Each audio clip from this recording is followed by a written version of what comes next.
मैं बिल्कुल मानता हूँ कंपटीशन है, लेकिन ये हेल्दी कंपटीशन। मैं वही कहना चाहता हूँ। देखिए, मुझे तो चाहिए कि हर कोई मेरे यहाँ निवेश करे, तो अगर मेरे यहाँ निवेश होगा तो मुझे बहुत खुशी होगी। लेकिन कोई अगर दूसरी जगह पे निवेश करता है तो उसमें दुख क्यों है? मेरे देश में निवेश हो रहा है। लेकिन मुझे साथ में ये बताते हुए भी खुशी होती है, पिछले 2 दिनों में हमने रिकॉर्ड किया है। हम लोगों ने 15,70,000 करोड़, मतलब 15,70,000 करोड़, मतलब करीबन 16 लाख करोड़ के एमओयू साइन किए, जो अपने आप में एक रिकॉर्ड है। और आप देखिए, जो एमओयूज हुए हैं उसमें जो कंपनीज है सारी हुज हुए, और 98% एफडीआई है। मतलब ये भी अपने देश के लिए इतना महत्वपूर्ण है कि ये सारे एमओयूज में 98% एफडीआई आ रहा है। सर, पर जब मैं फ्लाइट से आ रहा था तो मेरे साथ में कुछ लोग थे बैठे हुए, मैंने उनसे बात किया तो उन्होंने कहा कि ये मुंबई से आ रहे, डावोस जाके एमओयू साइन करना है फडणवीस साहब के साथ। तो मैं सोच रहा था ये है ना, मुंबई से यहाँ पे आके एमओयू साइन कर रहे हैं, तो आप मंत्रालय में ही कर लेते। नहीं, डावोस जो है एक मीटिंग प्लेस है। हाँ।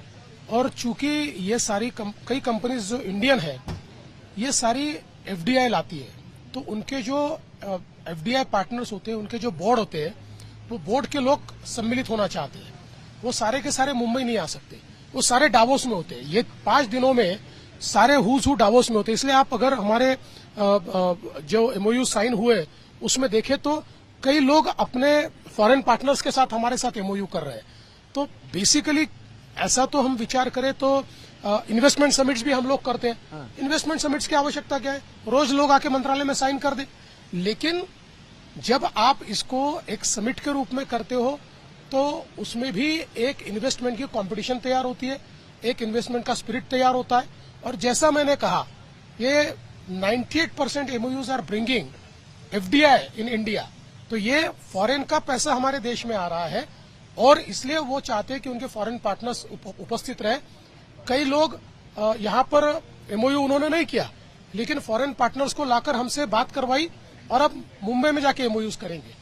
तो ये एक मीटिंग प्लेस है। पिछली बार एकनाथ शिंदे जी आए थे, उन्होंने शायद दावा किया था कि 3,65,000 करोड़ रुपीस महाराष्ट्र में वो लेके जा रहे हैं। अब तो उससे भी 5 टाइम ज्यादा दावा कर रहे। तो मेरा सवाल, और तमाम जो लोग देख रहे हैं वो कह रहे हैं कि इस बार का चलो अनाउंसमेंट आप छोड़ो, आप 16 लाख करोड़ रुपए बोल रहे हो, पहले ये बताओ कि 3,65,000 का जो पिछली बार आपने दावा किया उसमें एक्चुअली मुंबई और महाराष्ट्र में कितना आया? तो देखिए, पहले तो मैं बताना चाहता हूँ कि 3 लाख नहीं, ये 5 लाख का था पिछली बार, करीब 5 लाख करोड़ का था।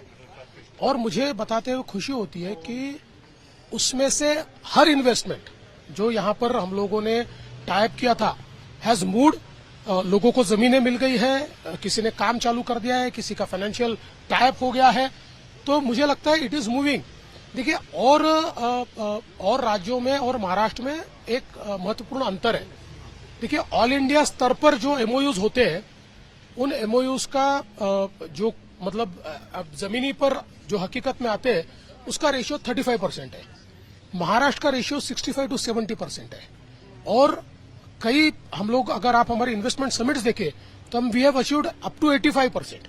इसलिए मुझे लगता है कि ये केवल महज कागजों के ऊपर हुए एमओयूज नहीं है।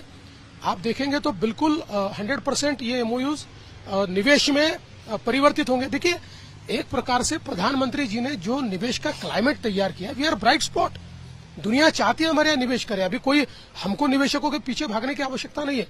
मतलब ये कोई बहुत बढ़ चढ़ की बात नहीं कह रहा हूं, लेकिन आपने भी आकर देखा होगा हमारा पेविलियन, तो इट वाज लाइक इतना भरा हुआ था निवेशकों से। तो ये इंडिया की ताकत दिखाता है। सर, ऑपोजिशन ने इलेक्शन में आरोप लगाया कि मेडिकल डिवाइसेस पार्क हो, फॉक्सकॉन हो, एयरक्राफ्ट मैन्युफैक्चरिंग हो, ये सारे महाराष्ट्र छोड़ के गुजरात जा रहे हैं। और ये एक चैलेंज है, क्योंकि जैसे आंध्र में भी ये चैलेंज है कि जगन रेड्डी ने कुछ किया, चंद्रबाबू नायडू दूसरी डायरेक्शन में जा रहे हैं। अब इन्वेस्टर्स में ये सवाल आता है कि अगर फॉर एग्जांपल वो महाराष्ट्र आते हैं और 5 साल के बाद आपकी सरकार नहीं रहती है, तो क्या गारंटी है कि जो बातें आप कर रहे हैं अगली सरकार आके उनको कैंसिल नहीं कर देगी? देखिए, पहले तो 5 साल हम हैं और अच्छा काम करेंगे तो उसके बाद भी हम ही है। लेकिन महाराष्ट्र की एक हमने खासियत देखी है, और cutting across the parties, normally Maharashtra में जो निवेश होता है या जो हमारी पॉलिसीज है उसमें कंसिस्टेंसी बहुत है। हाँ, कभी कभी गवर्नेंस का प्रॉब्लम आता है और गवर्नेंस को देखकर लोग कभी कभी महाराष्ट्र छोड़कर चले जाते हैं। लेकिन मैं वापस कहना चाहता हूँ और आपको आंकड़ा भी बताना चाहता हूँ कि 14 से 19 हमारी सरकार थी और एफडीआई में हम नंबर 1 थे। 19 में हमारी सरकार गई, एफडीआई में नंबर 1 कर्नाटका हुआ, उसके बाद एफडीआई में नंबर 1 गुजरात हुआ, वापस हमारी सरकार आई, एफडीआई में हम वापस नंबर 1 हुए। और इस 6 महीने में, पिछले 6 महीनों में भारत में जितना एफडीआई आया है उसमें से 40% अकेले महाराष्ट्र में आया है।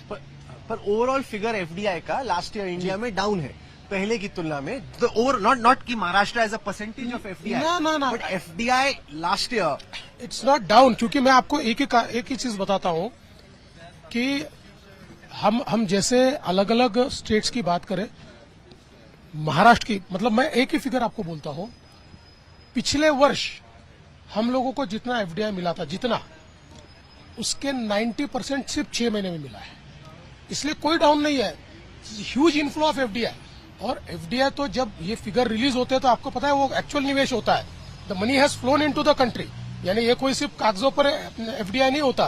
When the money flows into the country then it is मतलब designated as FDI investment. Sir, जैसे हमने पॉलिटिक्स की बात की ओवर इन्वेस्टमेंट्स, पॉलिटिक्स तो हुई धारावी प्रोजेक्ट को भी लेकर, तो आपको क्या लग रहा है अगले 5 साल में धारावी में आप किस तरह का डेवलपमेंट कर पाएंगे? देखिए, धारावी जैसा प्रोजेक्ट है, जनरेशनल प्रोजेक्ट होता है। जनरेशनल प्रोजेक्ट को 7 से 10 साल लगते हैं, लेकिन 5 साल में धारावी दिखेगा।